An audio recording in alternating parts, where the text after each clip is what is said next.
Okay, here we are. I've got all my pieces cut out. You should have 8 leaves, 4 flowers, 2 stems. So I have already pressed my block, so I don't know if you can see this. I've pressed my block along the diagonal and then in half both ways so that I have these little guidelines to help me with placement. So in order to place these, I'm just going to fold it in half, get a little bit of a crease mark here so that I can line that up with the diagonal going across. And you just want to cover up your stem. And you want to try to keep the crease marks lined up. So this stem looks off a little bit. I'm just going to move that a tiny bit.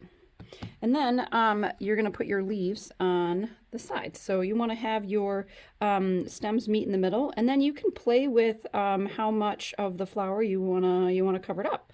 So you can do that however you'd like. I'm going to try to match it up with that one.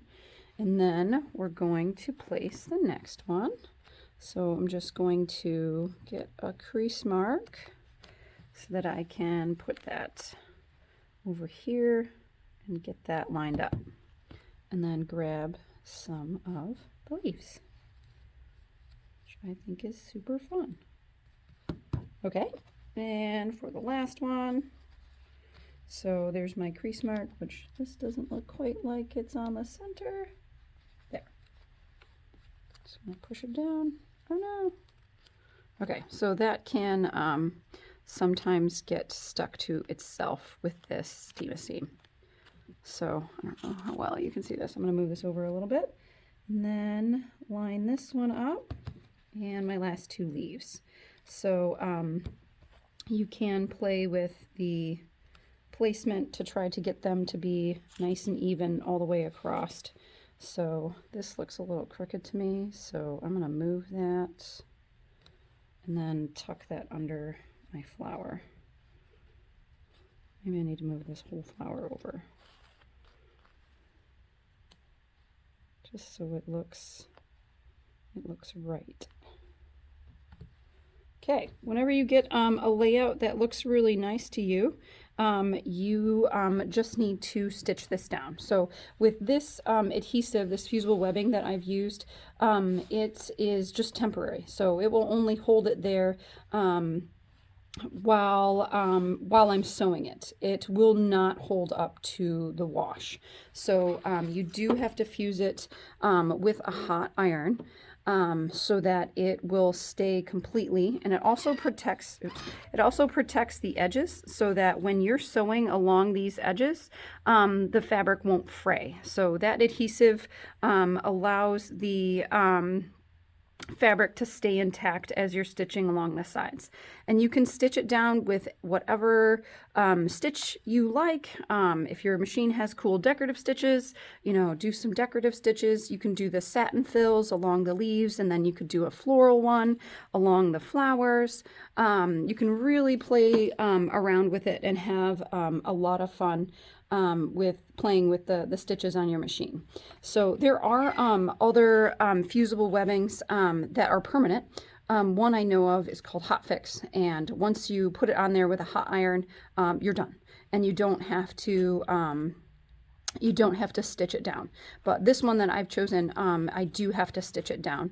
So I do have my sewing machine over here, and I've chosen a light cream thread to go across my flowers. Because the leaves right here are covering up this part of the flower down here, I don't have to stitch this part of the flower. So I prefer straight stitch. It's a lot faster, and it's really nice and simple, and sometimes it has that neat little frayed edge look to it once it gets washed. So it is just a personal preference about what kind of stitch you like the best. If you are doing a straight stitch, I do recommend you increase your stitch length a little bit so that your lines appear very, very straight. So I chose a cream so that I can use the same color on both the flower and the green, but feel free to, you know, you could do yellow on the leaves and green on the flower or pink on the flower. You know, you can totally play with the thread color with stitching these down, or you can, you know, you know, just do cream like I'm going to do. So all I'm going to do is, and I'm going to start stitching right down in the middle of a flower, and I'm just going to slowly turn the fabric so I can stitch across the entire thing. So we're going to be stitching across all of these, each piece individually. If it's covered up by another piece, we don't have to do that. I'm going to get to the end, and then I'm going to rotate so I can stitch the rest of it here. Oops, that's all my mess there. So here's my stitching across there, and then I'm going to stitch all the way across the leaves here. And so ideally we're going to go all the way down here, stitch here, go across here, go down, and then do this whole section of these leaves and stem, so we can avoid starting and stopping as much as possible. It provides a little bit more strength to your stitching because you're not starting and stopping a whole lot. So, and you can take the curves nice and easy. And then when I get up to the apex here of the point of the curve, maybe one more stitch, a little off. You don't really want to go off your applique. And then I'm gonna continue down this way. It's a little bit harder because I am standing. But you can just move along. You don't have to go this fast. You can go very, very slow.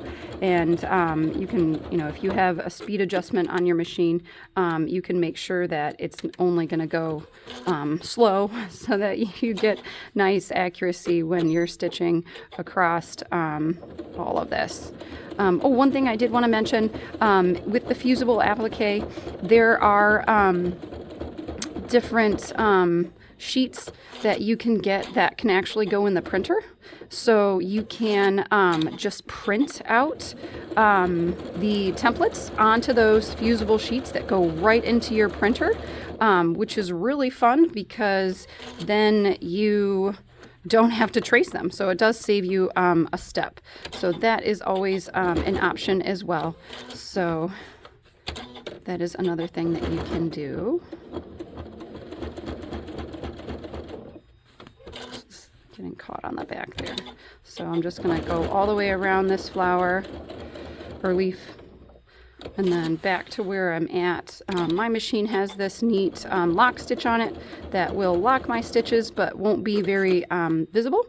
So I'm going to push my lock stitch and it's going to do its lock stitch. And then I'll cut my threads. So there I've sewn down the stem and 4 of the leaves. So I'm going to repeat that again on both of these 4 here. And then now I'm just going to go all the way across the flower here. So I'm going to start right there. I am going to lock my stitches because I'm not going to go back over them. Go up to the top and then curve all the way around the edge here. If you have a clear foot, that is definitely really nice to have so that you have more visibility as you're stitching. So it's sometimes just called an applique foot or a clear foot. With Janome, it's the F foot, and that way you can actually see where your edge of your fabric is while you're stitching. So with this metal foot, it's not quite as easy, but you can still do it with a regular foot. So there's my stitching, and that's how I did all of my leaves and the flower. So I'm going to stitch down the rest of these, and then once it's complete, I'm going to trim my block to a perfect 10 inches. So it will be ready to go in our quilt. If you have any questions, as always, please feel free to give me a call or text or email. I'm always happy to help. Thank you so much.